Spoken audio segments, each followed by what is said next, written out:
सूर्यो जायतः मुखादिन्द्रः शाग्निष्ठः प्राणाद्वायुरजायत नाभ्यासी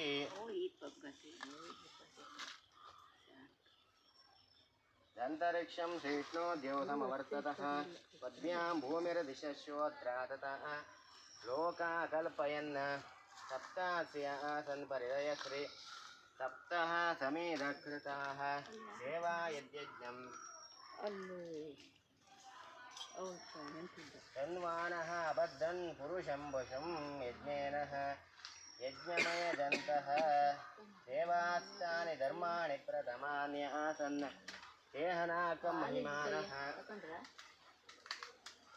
रचन्त यत्र पूर्वे साध्या सन्ति देवाः यातवेदसे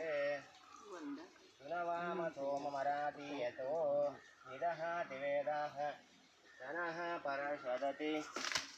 दुर्गाणि विश्वानावे वसिन्धुं सुरिता त्यग्निः बिम्बमध्ये अभिषेकस्नानान्तरः